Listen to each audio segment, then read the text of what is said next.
Bonjour, bonjour, toujours au Computex, on est maintenant chez MSI, on fait le tour de toutes les nouveautés, vous allez voir, il y a un paquet de choses. On commence tout d'abord par la nouvelle RTX 2080 Ti Lightning Z 10e anniversaire qui fait disparaître le doré au profit de argent. Et bien vous savez quoi, on est plutôt content parce qu'elle est beaucoup plus belle comme ça. Elle est grise au niveau de l'aluminium, grise au niveau du simili carbone et la petite plaque en carbone à l'arrière est également en gris et blanc clair et c'est clairement beaucoup plus joli. On continue tout de suite avec un nouveau boîtier chez MSI qui s'appelle le Sekira, à ne pas confondre avec le Shakira. Le Sekira, c'est un gros boîtier gamer avec une très grosse solution de refroidissement.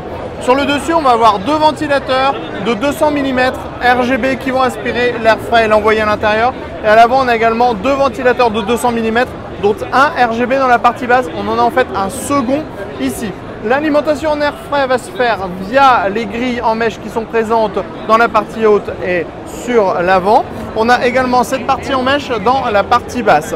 Sur le dessus, on va avoir toute la connectique qu'on demande aujourd'hui, de l'USB type C, 4 USB 3.0, les entrées-sorties audio et un bouton qui va permettre également de gérer tout le RGB sans que vous ne soyez forcé de passer par une carte mère MSI, mais avec votre carte mère MSI, ça fonctionnera aussi sans aucun problème.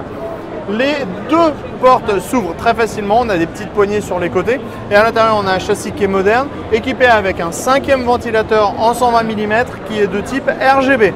Dans la partie basse, on va avoir un cache alimentation avec des parties qu'on va pouvoir retirer, une cage HDD ici, la possibilité de pouvoir intégrer ici différentes choses, comme par exemple des paniers SSD sur cette partie-là. On a également un grand plateau de carte mère qui est compatible ATX avec des passages dans la partie haute, des passages sur les côtés et on va retrouver même des passages dans la partie basse avec des caches en caoutchouc à chaque fois. On vous montre le châssis de l'autre côté.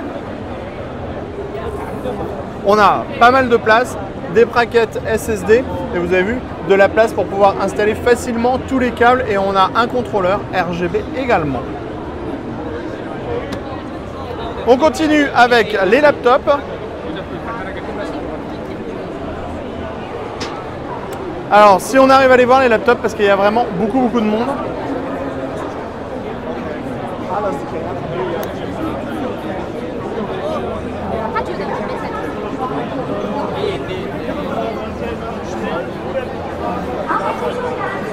On commence avec le GT76 Titan qui est la nouvelle bête de course de MSI.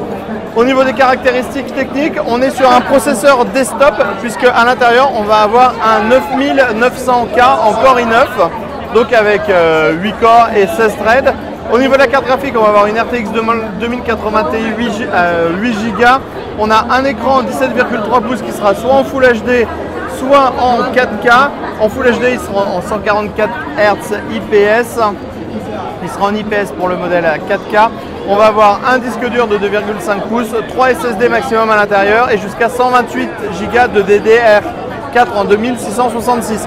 Au niveau du design, c'est tout en aluminium. On a des passages partout, les petits boutons, le touchpad, le clavier RGB. On est en aluminium également sur le dessus. Ça vient jusqu'à l'arrière. On a deux charnières en aluminium qui sont énormes. Ensuite, en dessous, on a une très grosse ouverture avec des petits slides en imitation carbone. Sachez qu'à l'intérieur, on va retrouver 11 heat pipes au total et deux ventilateurs. C'est le système de refroidissement que vous pouvez voir ici. Et à l'arrière, on a des grosses ouvertures qui permettent d'expulser facilement l'air chaud de l'intérieur vers l'extérieur. On continue avec le nouveau GE Raider qui est celui-là.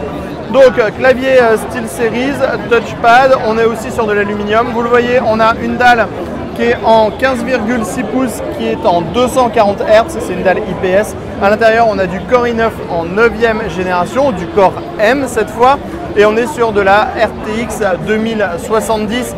On pourra mettre un disque dur en 2,5 pouces, un SSD NVMe et on a également un autre port additionnel. On pourra mettre 64 Go de DDR4 maximum et on a une puce killer Wi-Fi. Sachez que on aura également une version assez similaire de ce de ce laptop. Donc on le voit avec ici les griffures de dragon, qui est le Léopard GP65. En fait, on est assez proche en configuration. On est juste sur une dalle qui est en 15,6 pouces Full HD en 144 Hz. On va perdre aussi la 2070 au niveau de la RTX. On va être sur une RTX qui sera en 2060, donc un petit peu plus classique. On va les switcher de l'autre côté.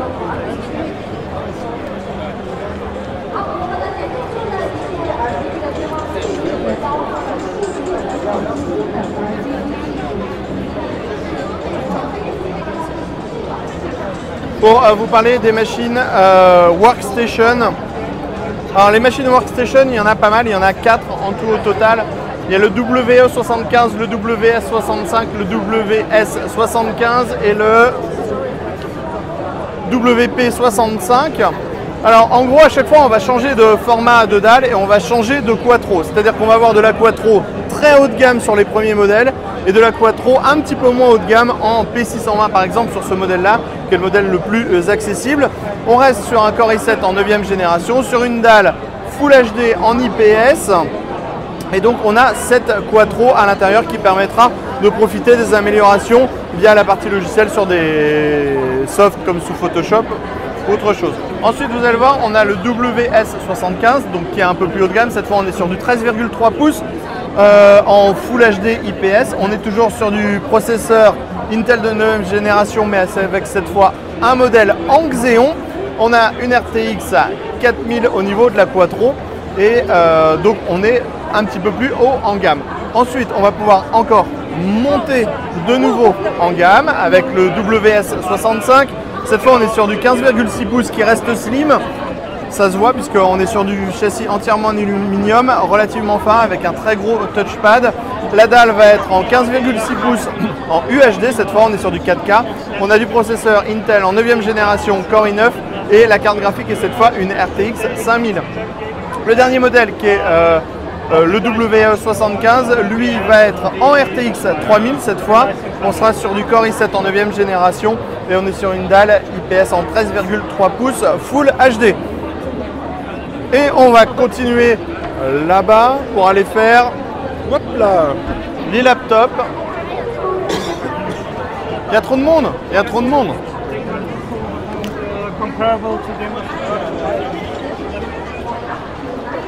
Oh, we want to film also.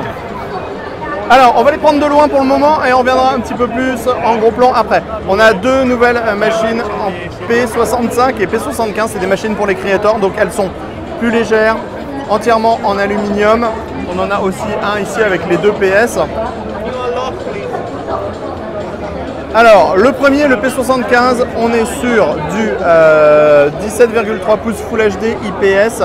Ça fait 18,9 mm d'épaisseur maximum, 2,2 kg. On a un Core i9 en 9e génération pour mobile et une RTX 2070 en 8 Go. L'autre qui est le P65 Creator, qui est en fait le modèle plutôt orienté 15,6 pouces. Il sera disponible en 4K ou en Full HD. Et on a du Core i9 9e génération à l'intérieur et de la RTX en 2070. On essaie de faire comme on peut, on vous assure. On a enfin les deux nouveaux PS, donc on est plutôt sur du modèle slim cette fois. Le PS42 qui est un petit 14 pouces dans un châssis de 13 pouces avec des fines bezels. La webcam qui est intégrée dans le bas pour profiter des fines bezels sur tout le bord. On est sur un modèle qui est entièrement en aluminium, ça fait 1,19 kg, ça fait 16 mm d'épaisseur maximum.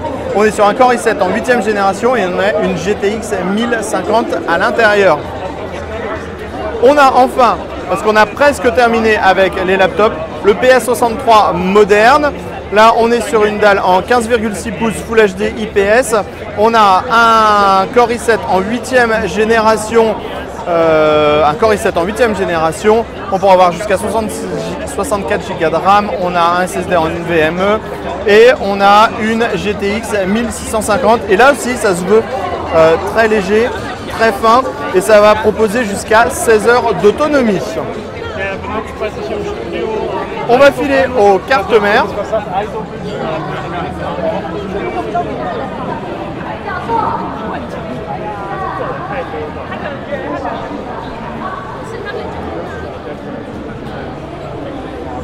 On a de la chance, les 3 premières sont dispo.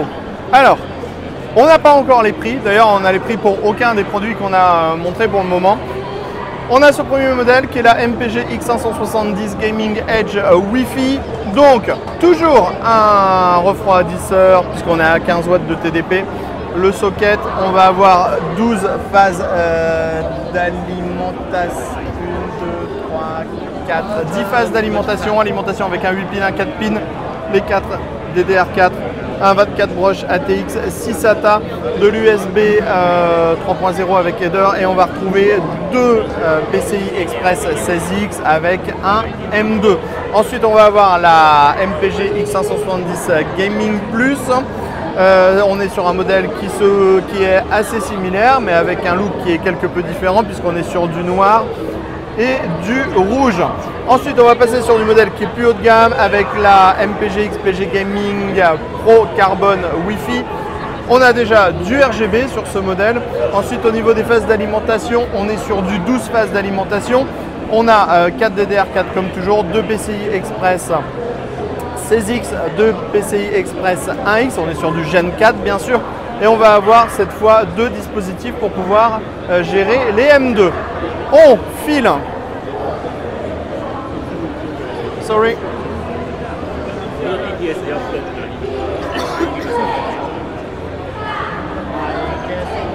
On file sur l'écran ici.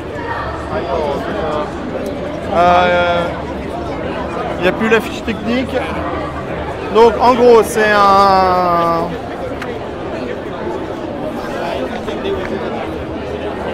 Désolé, hein, on cherche les fiches techniques parce que les fiches techniques disparaissent au fur et à mesure.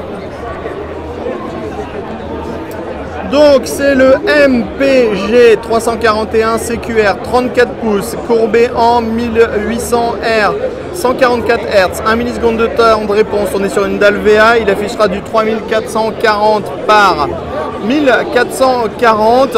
On a à peu près tout ce qu'on veut. Alors, on a de base un support pour webcam par exemple. On a également un petit mouse bungee ici qu'on peut démonter et déplacer et mettre de ce côté-là. Et on a aussi une webcam. La webcam elle va permettre par exemple de mettre plusieurs profils. Si vous avez une autre personne de votre famille qui se met devant l'écran, ça va directement allumer le profil de l'autre personne. Ça va aussi automatiquement gérer la luminosité de l'écran pour la luminosité. Et enfin, il y avait une dernière fonctionnalité Ah oui, il y a un système Smart RGB ici qui en fait va pouvoir par exemple vous dire quel météo on va avoir sur les différents jours et des choses comme ça. Juste ici, à gauche de l'écran Curve, on a le Meg Alchemy 700X qui n'est autre qu'un boîtier Curve. C'est-à-dire que la structure en acier est Curve et le verre trempé est Curve. Alors pour le moment c'est un prototype, on ne sait pas quand est-ce que ça va sortir, il n'y a pas de prix non plus, mais c'est assez intéressant. On a par exemple tous les USB, les Power-On qui sont disponibles à l'avant et le résultat est plutôt sympathique pour mettre en avant sa configuration. On continue toujours avec les cartes mères X570 avec la Godlike qui est le modèle le plus haut de gamme, écran OLED, système de refroidissement avec heat pipe. Ici on a un ventilateur mais on a un ventilateur qui est en dual ball bearing donc probablement un petit peu moins de bruit. On a également une technologie semi-passive sur le ventilateur donc en gros si vous n'utilisez pas le chipset, le ventilateur va tout simplement s'arrêter pour retirer le bruit. On a bien sûr du RGB, on va avoir 4 PCI Express 16X et on va également avoir 3 M2 pour pouvoir mettre 3 SSD haut de gamme. Sachez qu'au niveau du radiateur, on a le radiateur qui est sur les deux faces, donc on va refroidir les faces qui sont en dessous et les faces qui sont au-dessus. Cette carte mère sera également livrée avec des accessoires additionnels comme une carte 10 Go pour le LAN et également une carte qui vous permettra de mettre 2 SSD M2 en RAID 0 et profiter du PCI Express 8X en Gen 4. Sachez qu'au niveau de l'internet, on a un 1000 et un 2,5 G de base. On a encore, je crois, une carte mère à faire.